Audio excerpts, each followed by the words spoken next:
Hello, hello. This is Danielle Ireland, and you are listening to Don't Cut Your Own Bangs. And today I had the incredible pleasure of sitting down with Leslie Bailey, the co-founder of Indy Maven. And man, we just peeled the hood back and dove into some very real stuff. Like if you have a goal you are wanting to achieve and you're like, it just seems like so easy for other people. Or if you're in the weeds, like you've created something that you just love, like you're just so passionate about and you made the thing. And it's also really, really hard. Like wherever you are in your creative process or in your business, I just want to thank Leslie again for showing up and making time for this interview, and also for just being incredibly sincere in just the best possible way. Like this is a great podcast check-in. If you need a reminder that you're not alone, if you want to know how stuff gets made, and if you just want some more connection, community, and to know another incredible person in the world. So here's a little bit more about Leslie Bailey. She is the co-founder, editor-in-chief of Indy Maven, a lifestyle media company for women by women in Central Indiana. There's something she shares in the episode that I think is really important for anyone who's wanting to start something or create something. But if the voice in your head is saying, well, yeah, but like other stuff like this already exists. So like, what's the point in me doing it? She just comes right out and owns that she basically, I'm paraphrasing, she's not reinventing the wheel with what she's creating, but she's refining the wheel and making it her own. I just freaking love that. I know that when I was just starting out, there was a part of me that was like, does the world need another therapist? Does the world need another podcast? There are already people doing that stuff. And the answer is yes, they do. They need you because, gosh, the way you see the world and what you know and what you've experienced, it's different than me. And we can all learn from each other. But I just love that she shared that. A few other bullet points before we hop into the episode. So in addition to the engaging website and free content on Indy Maven, she also has an award-winning newsletter, membership program, and live events. She was listed in 2021 first in class for the Forbes Next 1000 list. And in spring of 2022, we talk about this in the episode, she is launching Maven Space, a co-working community space here in Central Indiana. And we can't go without mentioning her 4-year-old son, her 1-year-old son, her 12-year-old bonus son, and her 2 cats and slobbery bull mastiff. She shares so many great nuggets in this episode. I think you're really going to love it. I know I did. So I hope that you are ready. Put in your earbuds, get in your cozy chair, or keep strutting on your walk wherever you are in your day, whatever you're doing. I know you are going to enjoy Leslie Bailey. Whenever I learn something new, I find that having an opportunity to sit with myself in a still, quiet space and write my thoughts down really reinforces the learning, and it allows the thing that I'm hearing or the thing that I'm watching or the thing that I'm experiencing in my life become integrated and a part of me. And then it's no longer this new idea. It's just an added aspect to the way that I look at the world, the way that I interact with the people that I love, and helps me show up in a better way. And more importantly, less stress. Less stress. When an idea is no longer new, where we're no longer having to think and force and try to adopt a new way of being, when it just becomes a part of who we are, it's second nature. And then it's not work. It's just easy. And that is what journaling has allowed me to do. Sitting with my thoughts, whether it's at the end of the day, the start of the day, after maybe a session with my therapist, or maybe after listening to a podcast like this one, taking just a couple of precious minutes, sometimes 2 is all you need, sitting with those thoughts and asking myself, how do I feel? How's my body responding when I hear this? What new idea or new concept was revealed to me? Or what was a great reminder of something I already knew, but maybe I've dropped along the way? If journaling is something you would like to incorporate into your daily practice, I would love to invite you to pick up a copy of The Treasured Journal. It's a 7-part guided meditation and journal series that I have created specifically to help you take the work out of journaling. There are prompts, questions, sentence stems, and stories, all intended to help you get the wheels turning so that you're not afraid of a blank page. And if you want to do your own processing and your own journaling without guidance, there is plenty of room and blank pages just for that purpose. If you're enjoying the episode, I would highly encourage you to visit the show notes, click on the link, and pick up a copy of the Treasure Journal today. Leslie, we're here. Thank you for carving some time out of what I can imagine is a really, really hectic season in your life and in your business right now, because you're in the process of launching a really big project. So thank you for being here. I just want to say that. Of course. Thank you for having me. Yeah. Well, I want to mention just a little bit how we met. Leslie Bailey, as you heard in the intro, she's the spearhead of a lot of really big and incredible things happening in the Indianapolis community and for women in Indy. You may not remember this, and I may not have mentioned this when we had breakfast a month ago, but you had hosted, I believe it was like a clothing swap event. It was like an Indy swap. Yes, style swap. You were hosting this event. I was so excited because I think I had seen your picture on social media and I saw you and I just beelined right to you. And I was like, hi, I have a podcast and I think what you're doing is incredible and it's amazing. And I don't know where you were coming from or where you were going in this event, but I just remember just kind of being so excited to see you. And then like those events go sometimes, it just was like, okay, yeah, great. See you later. And then we parted ways, but you were so polite and you were so gracious. And that was a really lovely event. And then someone, maybe like a year later, I've lost truly all sense of time. I don't know when it actually happened, but someone within the Indy Maven umbrella reached out to me to do a little bit of mental health consulting in an article you were writing. And I think I collaborated in doing a couple of pieces for Indy Maven, maybe 2 or 3. And then from that, I started to cultivate a relationship with you. And I just respect the heck out of you. So I just want to say that. Well, first of all, I want to say it always makes me so excited when people beeline for me and want to say hi. And I'm like, yes, I want to say hi too. I'm like, I just wish there was more time for everyone. But I'm so sometimes it does, right? It takes time and it takes those multiple interaction points to finally do the thing you say that you want to do together. But we did it. We are here. Exactly. And maybe that is a great takeaway for anyone listening. It's if there's something that you want to do or a person out on the interwebs that you're connecting with, maybe through social media or however, it's okay. Let the one or two interactions, let it marinate and develop naturally. Because I think what I appreciated about that, let me backtrack a little bit. So as someone who, because you mentioned time, and I think that's an important thing to discuss. You mentioned time. And as someone who is a community organizer and someone who, and maybe this isn't how you define yourself, but something I definitely see in you from the outside observing is you are passionate in developing community and connecting people to one another. What's your need? Who do you need to know? And let me help make that connection happen. And I see you doing it on the large scale. I see you doing it within Indy Maven.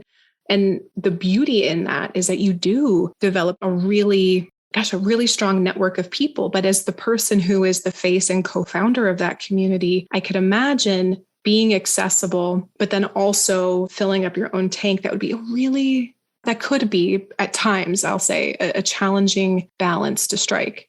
If we would have had this conversation the day we would have met, I would have been like, no, it's fine. It's easy. It's it comes naturally. And it's all, I just do it. I could do this in my sleep. And so much has changed since then. And now being total, I try and always be pretty transparent about these things, but I just haven't had time this is the first time this is coming up in conversation or in a podcast where I'm realizing this is what it's like to be busy. I thought I was busy before, and this is on another level, and not it's so cool to talk about. I don't think it's cool to talk about how busy we are.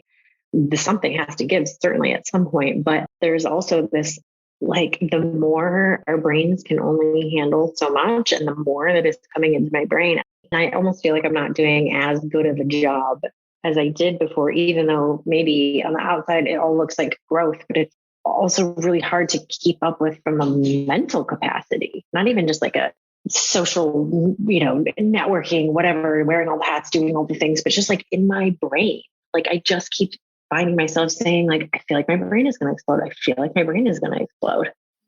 And Brene Brown talks about the difference between overwhelm and stress, and that overwhelm is when like the tracks of life are moving. And if you can imagine, probably because I've spent so much time in airports recently, but it's like the tracks of life around you are moving at a faster pace than your track. And so life seems to be moving at a pace that you can't keep up with. And that's different than things being hard and challenging. I think that is maybe an element that isn't talked a lot about with growth, because we definitely live in a culture where there is this desire for achievement. And that's where our value is based, or that's where we make our mark, and that's where we make our impact, is by what we accomplish. Like, we're defined by the accomplishment. When all the things you're wanting are also coming to you, it can almost maybe on the outside. And I talk with clients who are dealing with not necessarily in this exact same capacity you are, but this sense of, I have everything I've been asking for. Why am I feeling like I'm barely holding it together? Why am I not feeling the way I thought I would feel in the pursuit of these goals? And I think it can really bring up a lot of almost like imposter syndrome or unworthiness or shame of like, what's wrong with me? But I actually, having had the good fortune to sit in the seat where people are sharing a lot of their, I'll say, more intimate moments or their deep kind of insecurities, is I'm recognizing that almost is, in a way, I don't know if it's necessary, but it seems to be a very common part of the creative process. Mm-hmm. It's like the motor. I'm skipping ahead a little bit. I wanted to ask you about something I call Roadrunner syndrome, because I'm wondering if this is what you're experiencing right now. So back in like the old Looney Tunes cartoons, and I may be dating myself if I have any listeners that didn't grow up with Looney Tunes. So this is an elder millennial thing. Go look it up on YouTube. Yeah, exactly. But the Roadrunner, right, would be constantly chased by this Wile E. Coyote. And the Roadrunner would run so fast, basically, that like the laws of physics could bend, and it could run over cliffs and mountains and nothing would ever happen to it. And for me, I can look back at my journey, let's say over the last 6 or 7 years, and everything that I said I wanted to do has essentially happened. But I would be running at such a fast clip and running at such a pace that I wouldn't realize that I did the thing because I was so future focused on the next 10 things that I wasn't getting done. There would be this moment of recognition where I would realize I'm running. And then I would look down, because that's how the coyote would ultimately always fall. It wasn't until he looked down to realize he wasn't on the cliff anymore, and he would fall. I've had that moment more times than I want to admit, where it's like I'm going. And then I'm like, oh, and then I just feel like I want to drop out of life a little bit. But it's always in the face of something, I'm going to use air quotes, wonderful happening that I feel like I should be celebrating.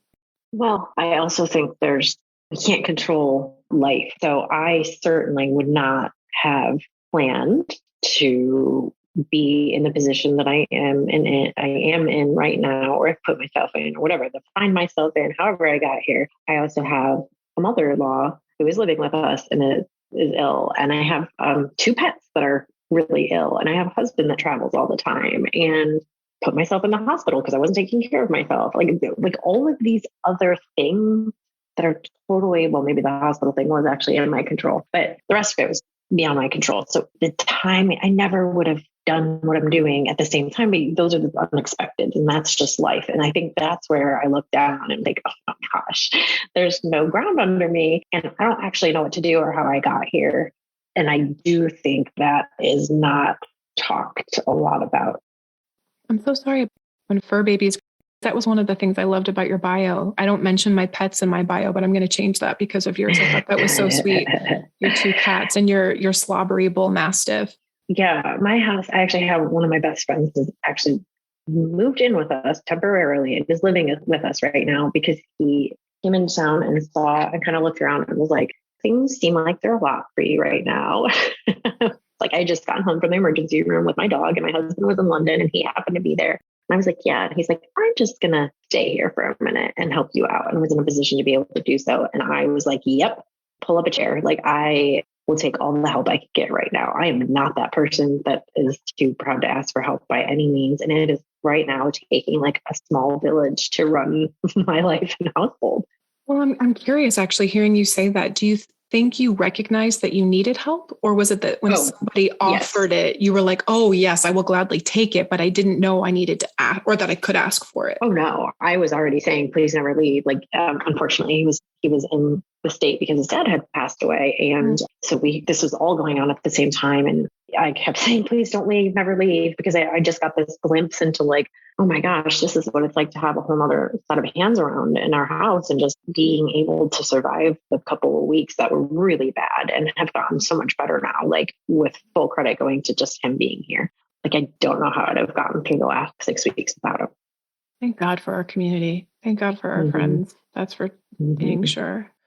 Well, this almost makes you want to ask a little bit about, I'd planned on kind of going chronologically through your beginning to now, but with this, so you're creating, and I know you're very close to your launch. Have you had your soft launch for your Maven space yet? May 2nd is our soft launch, and then May 16th is our public launch. So amazing. Yeah. So this episode will come out, that'll have already happened. So you're launching this new community, co-working community space that's really like a physical expression of what it seems like you've created digitally. The day-to-day operations and the demands from creating a digital community to a physical walls, running water, electrical space, I would imagine, are very different. But I was really interested in hearing you talk about like what your vision was for that, and what made you decide to take that model that seemed to work so well with your Indy Maven subscription, and and then you would have these Indy Maven meetups where Mavens could get together and have those in-person, face-to-face interactions apart from consuming your content and visiting your website. But now there's this physical space. What was the drive for that? It was COVID. I mean, we launched in October. We launched Indy Maven in October 2019. And then COVID, of course, was in March 2020. And then that first summer, I was like, I'm still even figuring out what this business is, let alone what it's supposed to be now. Because what I thought it was going to be is obviously it already had changed from even before COVID, different than what I thought it was going to be. And then you add that in, and I started asking women in our community, what did they want? I was like, well, I'm not going to just assume. What do you want this to be? What do you want out of this? What do you want Indy Maven to become? We grew very quickly. And I think it was because of COVID, because we're a digital product and people were in front of their screens, craving information and connection and even amusement and distraction and all the things. And so women, every time I asked that question, it was like, meet other women, connect with other women, have community. And we were just craving that so badly. So it just made sense that the natural progression.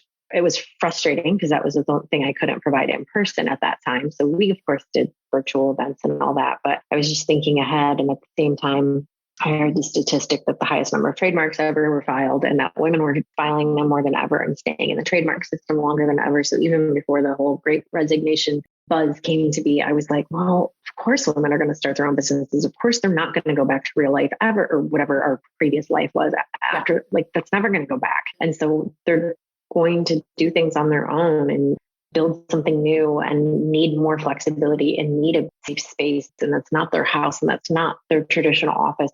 So I knew these existed other places. I'm not doing anything that hasn't been done before, except it's new in our market and we're taking a different angle and approach to it.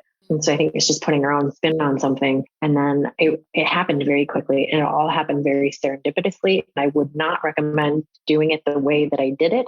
I had a lot of luck and a lot of hard work, but also a lot of like taking risks, and recognize the privileged place that I'm in to be able to take those risks. But I also took it because, I mean, this is like, I am approaching this like great, personal risk, frankly, like financially and a number of things, time away from my family and all of this. But I believe that strongly in it, that I totally think it's worth it. So when I got a great opportunity to snag up a space that was truly the wish list that I wrote down on a piece of paper, and that was the first space that my agent showed me, a real estate agent. And I was like, well, I mean, how can I not? It just was like, even though the odds seemed like insurmountable, I was like, I can't not do this. Like, to my core, like it was like, when we talk about intuition and listening to your gut and listening to your body, it was like, I physically can't not do this. There's a few things that I really love that I want to kind of tease out a little bit. One is, I can get really lost in the weeds of an idea. Like, I'll have a loose concept, or I've never been like a 5-year planner type of person, but I'll have a desire or a goal or a vision. I'm like, I would love to do blank. But then walking myself back, or like there's an expression called walking back the cat to actually get to how all of these different dots connect. That's not ever been the way my brain operated. So I find myself feeling so often in a place like what it seems like you're describing, where it's like, here it is in my lap. And then how is this all going to come together? And the how is what stops me from starting a lot of times. Because if I can't figure out the how, or if I'm focusing on the how too much, then it just becomes like arrested development. And I just don't move forward. But I love that you knew there was a bigger part of you that knew that this had to happen. Like you were like, I can't not do it. What a great use of a double negative. I can't not do it. And the other thing you said, if you could see where you are now, you wouldn't have chosen to do it this way. Gosh, I don't know. I think sometimes we think knowing the future is going to make the decision easier. It is not. It is not. I would not have done. I probably wouldn't have done it. Because I mean, if somebody said, "Here's where your life's going to be. Do you want to take on the biggest project and job or whatever you've ever had in your entire life?" And maybe no, of course not. I would have been like, "No, thank you. That sounds awful." But it was sort of like ignorance is bliss thing. And then I think as far as the not getting in the weeds and not being paralyzed, I have always just been like, I'll figure it out. I'll figure it out. I will always figure everything out. And that is, I don't know that works for everyone. That is, sometimes it feels really stupid. Like I have said multiple times, this is either going to be great or it's going to be the most expensive learning experience of my life. And if you ask any, venture capitalist or, that gets into a whole other topic of like who we give money to and who we support with the dollars in the business world and entrepreneurship. But the fact is, as women, we often have to do it this way because there isn't another choice, because 98% of venture capital money goes to men. So you kind of don't always have the option to do it in a traditional way. And I just figured, well, I believe in it, and I know enough about what I'm talking about, and I know I've built something else that was successful. So, it often helps, right? We talk about looking at our past and saying, well, is that true? Because we tell ourselves these stories, and the truth is, I figured it out before. There's no reason I can't figure it out again.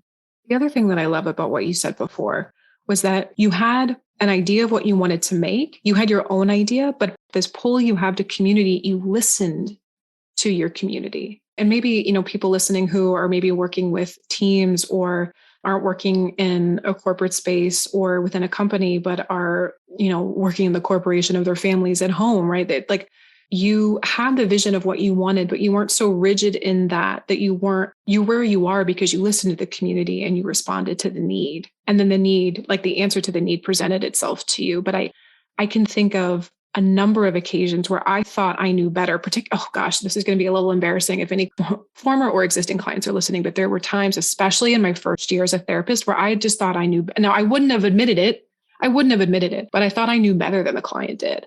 And so I would be trying to kind of work my position into what their healing looked like or needed to look like, as opposed to sit with them in the room, let the uncomfortable moment be uncomfortable, and let their answer reveal themselves to them versus what I think it needs to be. What a strength. I think it started with a selfish need, as a lot of things do. What do I want? And I want this to exist. And I see this in other cities and I see this in other places, and I want to have that here. So, why not create it? But it also can't be created with just my lens and my experience. So certainly I'm positive I've not gotten all of this right. But it's striking this balance of like being of service to as many people as possible, while also understanding you can't be everything to everyone. Yes. So this actually perfectly leads me to another question I have for you. What does it look like when the opportunities or offers that are being presented to you exceed your ability to say yes? As in when I don't have the capacity to say yes to something? Maybe. And I don't know if it's a capacity or maybe if it's like, I just don't want to, but like when I would just imagine knowing what I know of you, which is just a little, but there's opportunity cost for every decision we make. So, but what happens when the opportunities that are coming your way or the asks that are coming your way are exceeding your ability to say yes to them? I always want to say yes. My instinct always to say yes first. I think as women, we're just kind of wired that way. And so I have had the realization, I think certainly I would say over the last year, but even more so over the last couple of months, just as this ramps up and things have gotten busier, that like it's not possible for me to say yes to everything.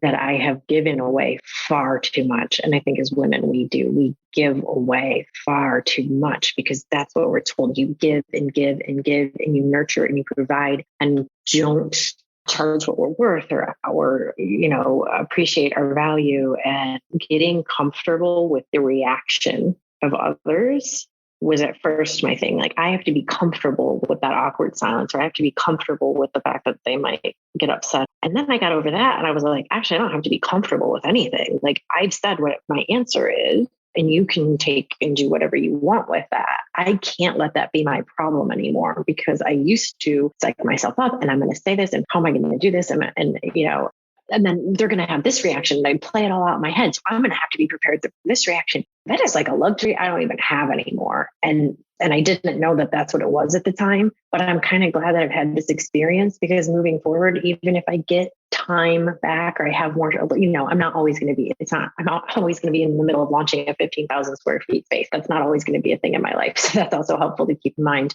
But moving forward, because that's not my problem anymore. I will absolutely be gracious and kind and polite, and how I deliver that and decline or have to pass or whatever that looks like, or set the boundary. And maybe it's, yes, I can do this, but I can't do this. But after that, I will either hear back or I won't, and depending on if we're talking, if it's somebody I know or don't know, or it's a friend or it's whatever, then obviously that it's different in every case. But for the most part, it's still not my thing to worry about anymore. I have handed that back to the other person, and I hope it's received well. And if it makes sense to continue that conversation or come at it from a different angle, then we can do that. But otherwise, I got to move on. There's so much goodness here. The first thing I want to point out is the kindness.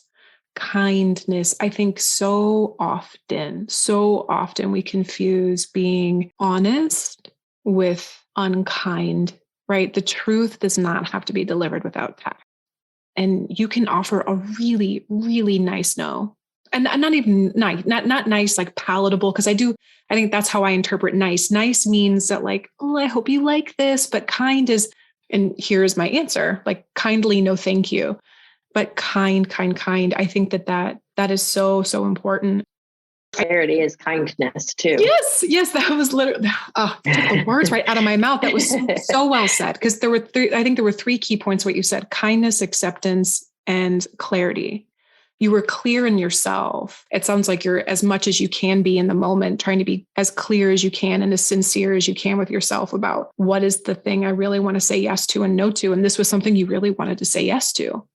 And then I love how you said, I have to be calm when they say no. And that you didn't say this word, but it almost sounded like that shifted to you from how you need to feel to more accepting. Like, I need to be prepared for their reaction versus I'm going to accept their reaction for their reaction and recognize that it isn't mine because it isn't yours.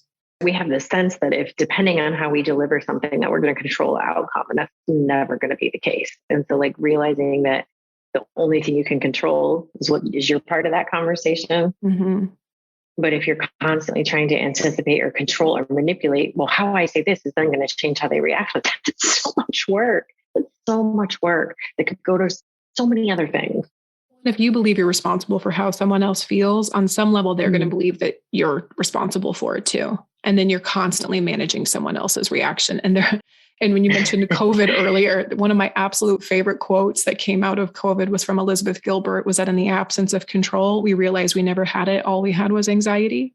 And so walking into meetings where you're trying to anticipate, again, we can pull this out of a work context. It may not just be a meeting. It could be a conversation with a loved one or a friend or a spouse or whomever. But I can't tell you how many probably brain cells I've burned through rehearsing and preparing for a conversation that I was going to be walking into. But the hard part about that is the other person doesn't have the script. They don't know. They don't know what their part's supposed to be. Yeah.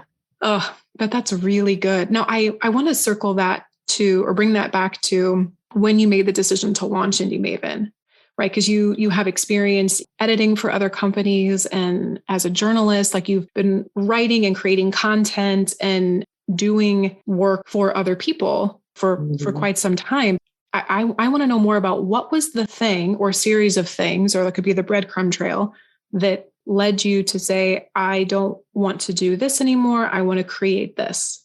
I did not go to school for journalism. So I actually started blogging. That's how I started my career. So I was a blogger before I was working those places. So I had been creating content for myself. So I already knew what that felt like. And it was before we had influencers. The bloggers were just becoming popular. And like that was the beginning of the world of influencers. And at that point was where I was like, ooh, that I don't think is for me, that world, like just deciding I'm going to essentially be an influencer. We didn't have the word for it at that point, but I was like, I think I can do more. And at that point, I had already started writing for publications and was like, oh, okay, I'm going to continue down this path and see where it goes. And then I actually had stepped away from my role at Indianapolis Monthly because I wanted to be around to take care of my mom, who had been sick my whole life. But this was definitely I knew she was nearing the end of her life. So I just wanted to be there and be present for it and help my dad. And so after she passed away when I was 3 months pregnant. And so after that, I was like, oh, that was the thing I had been kind of waiting for my whole life and scared of happening my whole life. And it happened. And after that, it was just this like blank pause of, okay, the thing I've always been the most scared of happened. And now I'm going into something else as the 3 month, couple months pregnant. That's totally unknown. Now I don't have my mom guide me through this. Then, okay, so I have the baby. Right after his first birthday, I was like, okay, I've kept this baby alive in January of 2019. Happy birthday. What am I going to do next? Okay, I feel like I got the hang of this. And then kind of had to make that decision. And I actually had a moment where I was like, the influencer thing, I kind of know how that works. I could kind of dip my toe back into writing and blogging. And I was like, no. I can't go back to that after having been a journalist and worked in a newsroom with incredibly talented colleagues who there are just these things where the worlds collide. And like, I know, about ethics and all of these things that not everyone necessarily subscribes to in that world. And I thought, well, what if we can mold it together? What if we can like take real journalism, but actually start covering topics that women in our community care about? Because a lot of what was going on was not getting recognized and it wasn't getting covered and it wasn't getting, And so I kind of thought, well, let's just like mold these worlds together and make it what we want it to look like. And again, it's like that taking like, I like a little bit of this and a little bit of this in the same way that the space is happening. Like I'm definitely looking at other spaces like this around the country that came before us and going, yeah, but I don't love how they did that. And there was a real fundamental flaw over here with this. And so sort of been like able to, that's one thing about being in Indianapolis in the Midwest, right? We can see how everybody else did it before. Of course, I think it's great if you're going to be a leader and come up with something new. But at the same time, you have the advantage of going, well, I can bring something totally new to the market that has been proven and works in other similar markets. So I'm not going in totally blind. I can name several different places right now, right? Like the company Chief just became a unicorn, like $1 billion in funding, all female. That's so good for what I'm trying to do and what we're trying to do here. That shows that there is a market, an appetite, and a value to what we're doing. That does nothing but help us. What was the selfish drive for you personally? Wanting to do Indy Maven? Yeah. I did not. This is funny because it's pre-COVID. I wanted to spend time with my kids. The baby that I had, and I did not want to go back to an office. I wanted to be able to be around and be in control of my own schedule. And I wanted to be able to travel when I wanted to. I wanted the flexibility, which is funny because that's what later so many people found out that they wanted after COVID or during COVID. And so that actually, I had that same realization and recognition that came just from becoming a mother. Yeah, I can relate to that a lot. What's interesting for me, and usually when I say interesting, that's kind of how I intellectualize confusing feelings I don't know how to talk about yet. So what's interesting about that? I like that. When I went from having a boss and working with another private practice, that was lovely, incredible people, wonderful people. I didn't leave because I wasn't happy there. I just didn't want to work for anybody anymore. Mm-hmm. So I moved into my own space February of 2019 and then COVID. What I learned, like in addition to all the other COVID factors that everyone navigated in their own way, I was still operating under the same level of fear and responsibility, like having a boss. I didn't feel the freedom I thought I would feel. Like I removed the cap but I still was almost like those videos you see, like, I don't know if anyone else is obsessed with accounts like the Dodo or animal rescue videos on Instagram, but it's like a dog that's like never walked on grass and it doesn't really know how to move that way. Or it's like open air and sky. It's like I was still, and probably this year is probably the first year where I'm really starting to take bold risks and do what feel like big, bold things that I have always had the freedom and permission to do. I just didn't know that I did, probably because of my roadrunner syndrome and also my desire to please. And I still, when I'm not operating at my best, when I'm burnt out or overcommitted or doing all the other things that we've been talking about, my deep fear is that I'm going to let someone down. My deep fear is that I'm going to let some down or everyone down. So I just came off of 2 weeks of travel with my husband and daughter in Italy. And then I was in Austin, Texas for 5 days for a family wedding. And so virtually like almost the entire month of April, I was gone. I haven't completely wrapped my head around because I've never done something like that before, ever. I just was tired of talking about things I wanted to do and wanted to start doing things I was saying I wanted to do. Yeah, the freedom that I told myself was the impetus for me wanting to start my own business. I started to exercise it and it was terrifying, but also incredible, but also really uncomfortable. And you have just taken responsibility off somebody else, your boss, right? And now you've put the responsibilities on yourself. So that's the thing I think maybe people don't recognize. You're going to go be in charge of your own schedule. You still have to be responsible for like running a business. And in that sense, you've taken on more than you ever had before. There's a price for that. And then also realizing the life that you've gone to an entrepreneur life so that you can travel and do those things. Those don't happen in like the first 3 months. Relatively speaking, that you got to do that quickly. And like, that's me recognizing right now, it sounds silly. Well, you knew you wanted to have time and be with your kids. And now here I am. I'm not going to go home until 9 p.m. tonight. I'm definitely not seeing them, but that's just the season of launching this business.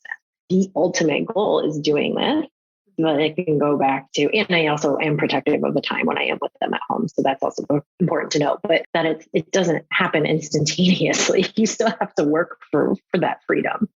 Yeah. And I think I love the language of seasons, thinking of it like seasons, because that is one of the time is a big activator of my anxiety. When I feel anxious, it's either I'm chasing something or I'm falling behind on something. But remembering what I tell myself is this is temporary. But I love the language of seasons. It feels more, maybe a little bit poetic and a little bit more gentle. It's that like, okay, this will pass. This is just a season. And then we're going to move into a new season. Because I remind myself constantly that the thing I was convinced about being the hardest thing I've ever done in 8th grade is no longer on my radar anymore. So at some point, this thing will feel less hard one way or another. We do it with time in other ways, right? We talk about the busy holiday season and then the slow days of summer. That's all. We do that already. So it's kind of working within the way that our kind of clocks flow. This is just the thing that is happening right now. And no one is ever that busy forever and ever and ever. And that's how people burn out. So just recognizing when it's time to slow down or when we're closing, like eventually I won't be in a launch mode. I'll just be in normal mode. And I'll always be creating things. And maybe there'll be another launch mode down the road, but like telling yourself this is not permanent. Yeah, absolutely. You were talking about burnout a second ago. I remember something you mentioned when we had met at Patachu about a month ago. You were talking about your own relationship with burnout and how you were like, I don't know exactly what this is going to become, but I feel like this is content that needs to be something. And it really stuck with me that I almost said it stuck with me and now I'm going to probably misquote you, but the opposite of burnout is not a bubble bath. Is that what you said? Yeah, I said self-care is not about bubble bath, is about boundaries. Self-care is not about, yes. That pops in. Actually, yeah, that is. I have turned that into something. So I'm speaking at the Women in Business Retreat with Indy Chamber here. And that's my topic. I turned it into a presentation. And I'm talking about how I put myself in the hospital because I wasn't taking care of myself. Well, I don't want to do any spoiler alerts for anyone who's listening to this that may be watching your presentation. It'll be after. That's wonderful, though. I love that. And if there was a little nugget of that you would feel comfortable sharing with our listeners, I would just love to hear, because that topic just really resonated with me. Well, I go into talking about actually my mom and how she was diagnosed with stage 4 lung cancer in 1993 and then later brain cancer. And I truly lived, before that, my dad had prostate cancer. So I truly lived with both of my parents having cancer from kindergarten until I graduated high school. Someone was always, I don't want to say dying, but very close to it. And also just looking back at how my mom took care of herself through that. And I didn't know that that's what she was doing. And she was teaching me things that now I recognize, right? That we need to do these things now. This is not a matter of like, oh, it feels good to have my nails painted and a facial every once in a while. Sure. This is like, and I don't mean to be dramatic, but this is like, we make ourselves sick with anxiety and with stress and with worry and then not eating well, which is what I did to myself. And kind of looking back and going, I had the person showing me this is not the way to live. This is how you live over here. She set the example for me. Like having that revelation has really, again, and it's not easy to implement right now, right? This is the time where it's like so much easier to grab McDonald's, which I have absolutely done last week. But I also am like, I have to take time to, even if it's just driving home without the radio on or declining doing dinner with a friend. Like I am doing those things right now because I have to have that quiet time to recharge. And then also, yes, like eating the kale and eating healthy. And it's hard. It is more work, but it's like, is it putting the work in now and then being sick down the road?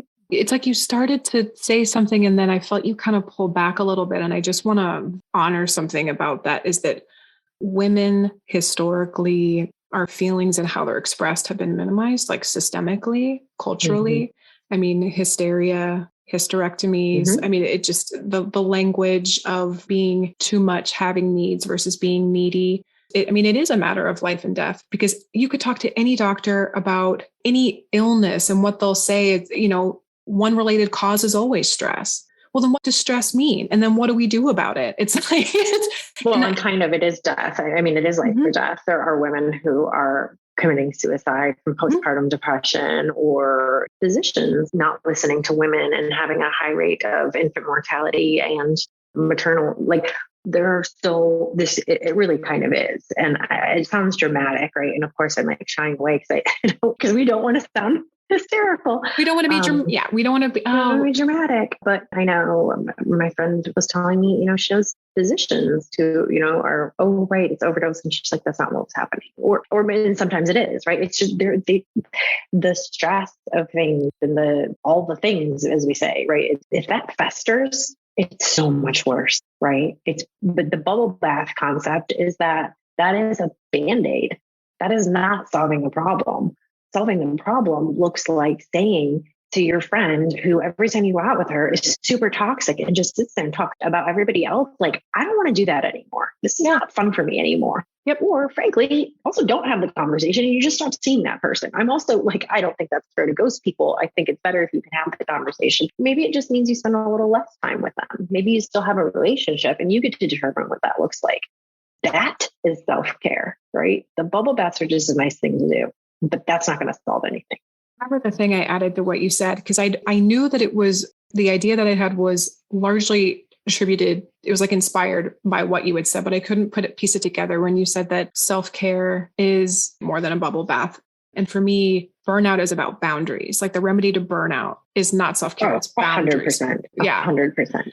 So, there's so much goodness there. But I think when people hear the work, particularly when it comes to mental health or emotional well-being or taking care of ourselves, that concept can be a little elusive. Like, well, I don't know what the work is. And the closest I've ever come to finding my own answer to that, it's a lot of emotional self-inventory, acknowledgement, and then acting based on that, knowing you have time because you only know what you know now. You can't know more than you know. What now. Makes this come really full circle for me? It's not caring what happens after the boundary is set. It's my job is to set the boundary. How you feel about it is on you now. Mm-hmm. So I would say, and maybe you see this in your practice, but like the thing when people are like, oh, I can't set that boundary because I'm going to make that person feel better. It's always about the other person. Yeah. I'm going to make them think I'm a bitch. They're going to think I don't want to do this. They're going to think this. They're going to think this. How about that doesn't matter because this is something you need to be healthy and be okay. That to me is going to matter so much more than that person. And who knows, maybe their feelings aren't going to be hurt. Maybe their answer is like, I totally get that. You know what? I realize I probably do talk about people. I'm going to stop doing that. Or maybe they say, you know what? I'm actually really burnt out this week too. We're going to catch dinner another time. Like, you don't know that the answer is always going to be. They don't have the script. They don't. And I think that the script. When clients come in and talk about not wanting to have like conflict, they're so afraid of conflict or confrontation. The confrontation's a big word. I just don't want to have a confrontation. What they really mean is feeling that internal discomfort of saying something someone else isn't going to like. But you not liking what I have to say does not inherently make for a confrontation. Oh, well, I feel like we just solved all the world's problems. And I normally like to end the episode with what I call a don't cut your own bang moment. But I honestly, sincerely feel like this interview was an expression of that, because like the heart of the podcast is, for me, kind of fumbling through the confusing parts of life and knowing that you're not alone in it and that everyone is kind of figuring that out too. And I just appreciate so much your sincerity and your presence and your vulnerability, because I feel like you gave all that. So, well, thanks. Thanks for giving me a space. I feel like this is a therapy session in the middle of my otherwise hectic day. Thank you for that. My pleasure. My pleasure. My pleasure. Well, and you're always welcome back. Any other time you want to have a heart to heart while I record you and then share it publicly, you just let me know. and sounds like a plan. Best of luck with your launch and with your Indy Chamber presentation. I'm sure it's going to be amazing. Thank you. Thank you so much for listening. As always, your time, your care, your attention, and your presence here means more to me than you know. I truly believe that the best things in life are shared. And so being able to share some of my favorite people, some of my favorite concepts, or just things that help make life a little easier, it just makes it sweeter that I know that I can share it with you. Thank you again for being here, and I hope that you have a wonderful day.